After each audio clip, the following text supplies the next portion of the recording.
Chers frères et sœurs, nous poursuivons le cycle des alliances.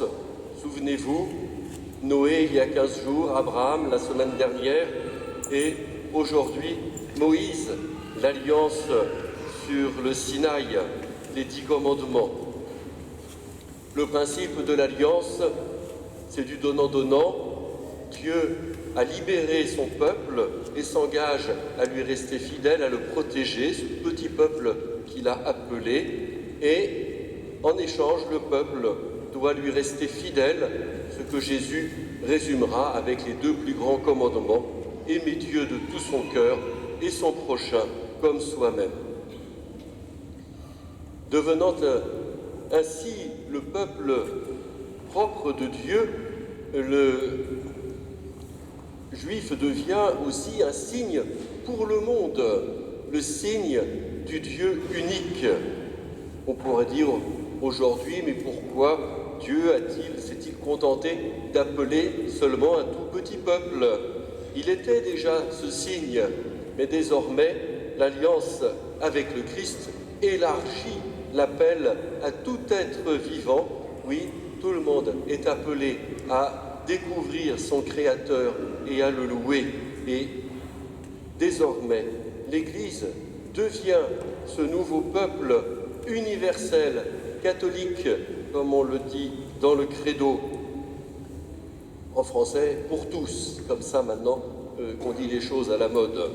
Eh bien, voilà, la foi pour tous, nous en sommes les signes. Il y a au cœur de notre ville notre clocher bien pointu et bien haut qui rappelle sans cesse que Dieu n'est pas loin. Mais bon, tout le monde ne le voit pas, vous le savez bien, depuis Rambouillet. Et c'est pourquoi nous avons réfléchi avec vous depuis le début de l'année sur la mission propre de chaque chrétien.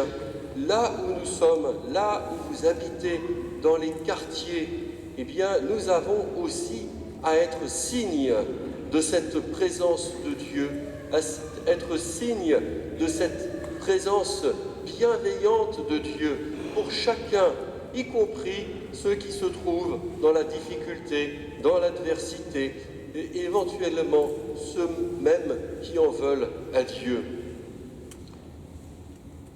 Nous avons repris un terme très à la mode pour exprimer cela. Chacun a la mission en tant que chrétien, là où il est, d'être un bienveilleur autour de lui, particulièrement pour ses voisins. Nous avions même fait, c'était en mois de janvier, un sondage, ou de décembre, je ne sais plus, un petit sondage vous demandant si quelque chose pourrait vous aider à vivre cette mission là où vous êtes.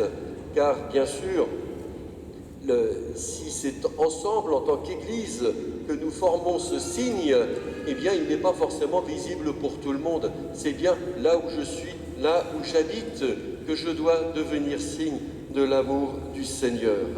Et vous avez été très nombreux à répondre à ce sondage, exprimant combien vous aviez le souci du voisin, combien vous étiez très nombreux à signifier votre désir de rendre service au voisin et même de lui parler de Jésus. Mais vous avez tous aussi reconnu, en tout cas dans une grande majorité, que vous aimeriez de l'aide pour toujours mieux le faire, pour être plus motivé aussi, pour approfondir ce sens de la mission.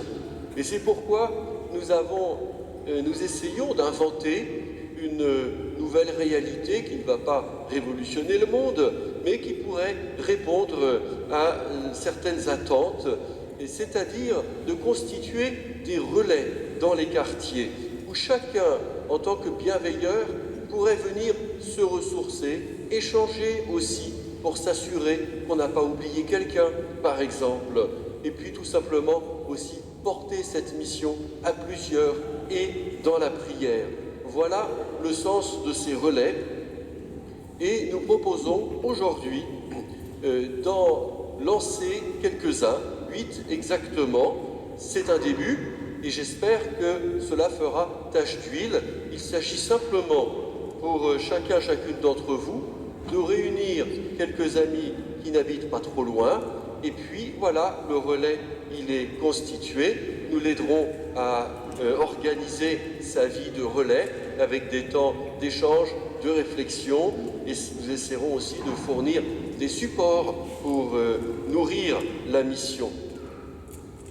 Alors je propose ce matin d'appeler les membres de ces premiers relais que j'invite maintenant à venir devant le chœur de l'Église. Alors ils se sont donné des noms, ces relais, qui correspondent souvent au quartier. Il y a le Vieil Orme, il y a le centre-ville, la Grange Colombe, la Louvière, le Clos Battant, Debussy, qui s'appelle Lève-toi, la Duchesse d'Uzès et les Carrières.